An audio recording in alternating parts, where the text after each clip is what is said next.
దేవునికి మహిమ కలుగును గాక. మన ప్రభువును రక్షకుడైన యేసుక్రీస్తు నామములో మీకు వందనాలు.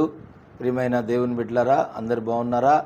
మరి ఈరోజు వాక్యాన్ని మనం ధ్యానం చేసుకుందాం. కీర్తన గ్రంథము 3వ అధ్యాయము 3వ వచనాన్ని మనం ధ్యానం చేద్దాం.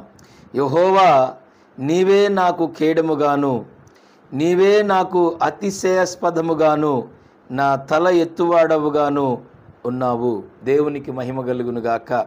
ప్రియమైన దేవుని బిడ్డలారా, మరి ఇక్కడ భక్తుడైన మరి దావీదు రాజు గారు ఒక మాట మనతో మాట్లాడుతూ ఉన్నారు. చూడండి, అక్కడ ఆయన ఏమంటున్నాడంటే, అబ్షాలోమును తన కుమారుని ఎదుట నుండి పారిపోతున్నప్పుడు దావీదు రచించిన కీర్తన. ఇదే సందర్భంలో మరి దావీదు ఈ కీర్తన రచించాడంటే, అబ్షాలోము దావీదును తరుముతున్నప్పుడు, దావీదు ఇబ్బందిలో ఉన్నప్పుడు, దావీదు మరి కష్టాల్లో ఉన్నప్పుడు, దావీదు పరిస్థితి బాగాలేని సందర్భాల్లో మరి కీర్తన రాసినట్లుగా మనం చూస్తున్నాం.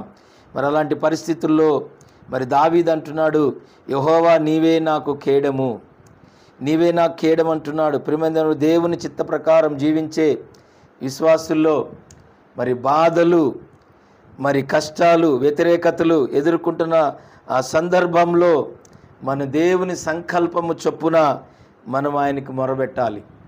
దేవుని సంకల్పం చొప్పున మనం ఎప్పుడైతే మొర పెడతామో ఆ ప్రకారంగా దేవుడు మన పక్షములో నిలబడి, అలాంటి ఆ పరిస్థితుల మధ్యలో దేవుడు మన పక్షంలో నిలబడి మన జీవితాల్లో దేవుడు గొప్ప కార్యం చేస్తాడు. కష్టాలు వస్తాయి, ఇబ్బందులు వస్తాయి, కానీ మనం కూడా మరి దావీదులాగా పూర్తిగా దేవుని మీద మనం ఆనుకోవాలి, ఆధారపడాలి.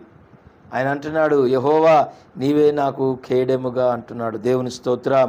అలాగే బైబిల్లో ఆదికాండం 15వ అధ్యాయము 1లో చూస్తే దేవుడు అబ్రహాముకి కేడెముగా ఉన్నాడని చెప్తుంది. Praise the lord. అలాగే ద్వితీయోపదేశకాండం మరి 33వ అధ్యాయం 29లో మనం చూస్తే ఇశ్రాయేలీయులకు కేడము అన్నది చూడమంటుంది. అక్కడ ఇశ్రాయేలీయులకు కూడా అక్కడ దేవుడు కేడముగా ఉన్నాడు. దేవుని మహిమ కలుగును గాక. దేవుడు నీకు కేడముగా నిలబడబోతున్నాడు. నీ పక్షములో దేవుడు మరి గొప్ప కార్యాలు చేయబోతున్నాడు. కాబట్టి మొదటిగా నువ్వు గమనించాలి, నీ కష్టంలో, నీ వ్యతిరేకతల్లో, నీ ఇబ్బందుల్లో నువ్వు దేవుని మీద ఆధారపడి ప్రార్థన చేయటం నువ్వు ఎప్పుడైతే నేర్చుకుంటావో దేవుడు నీ జీవితంలో గొప్ప కార్యం చేయబోతున్నాడు. రెండో మాట ఆయన ఏమంటున్నాడంటే, మరి ఆయన అంటున్నాడు, నీవే నాకు అతిశయాస్పదముగాను, నా తల ఎత్తువాడవుగా ఉన్నావు అని చెప్తా ఉన్నాడు. విశ్వాసికి దేవుడే అతిశయాస్పదము. మనకు మంచి జరగడం కోసమే దేవుని సన్నిధి మనకు సహాయంగా ఉంటుంది. మనకు మన జీవితంలో మంచి జరగాలంటే దేవుని సన్నిధి మనకు తోడై ఉండాలి. అందుకనే నీవు నా అతిశయాస్పదము అంటే దేవుణ్ణి పట్టి ఆయన అంటే అతిశయిస్తున్నాడు.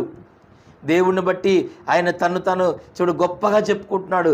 నువ్వు ఈరోజు ఒకవేళ నువ్వు తలదించి ఉండవచ్చు నీ పరిస్థితులను బట్టి, కానీ ఆయన అంటున్నాడు, నా తల ఎత్తువాడవు నీవే.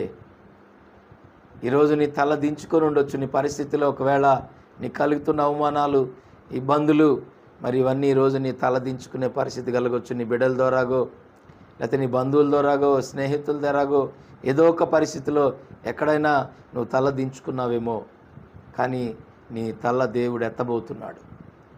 మరలా నీ తిరిగి కోల్పోయినవన్నీ మరలా నువ్వు పొందబోతున్నావు. కోల్పోయినటువంటి ప్రతి మేలు నువ్వు పొందబోతున్నావు. ప్రతి కార్యాలు రెండంతలుగా నువ్వు ఆశ్రయింపబడబోతున్నావు. కాబట్టి గమనించు, మొదటిగా దేవుణ్ణి నువ్వు కేడముగా చేసుకో. రెండవది ఆయన అతిశయాస్పదముగా చేసుకో. ఆయన్ని బట్టి అతిశయించు, ఆయన బట్టి ఆనందించు, సంతోషించు.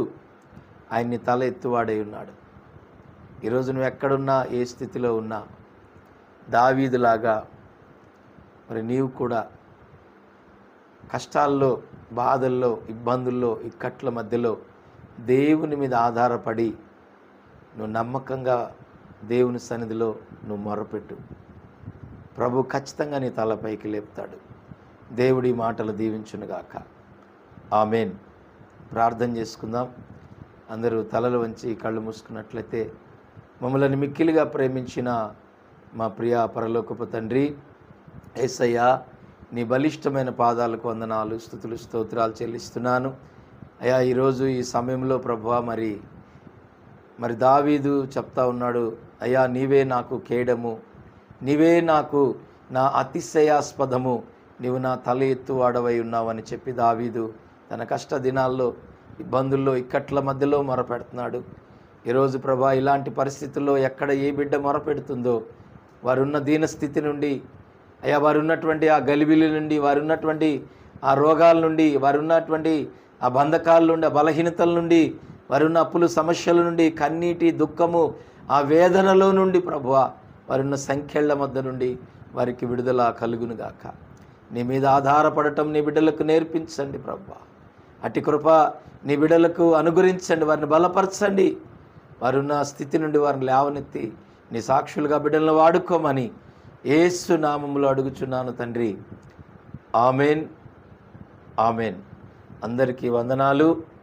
దయచేసి మరి ఈ ఛానల్ని సబ్స్క్రైబ్ చేసుకోండి, అలాగే మరి లైక్ చేయండి, ఇతరులకు షేర్ చేయండి. ఈ ఛానల్ని మీరు బలపరచండి. మీ అందరికీ వందనాలు. Praise the lord.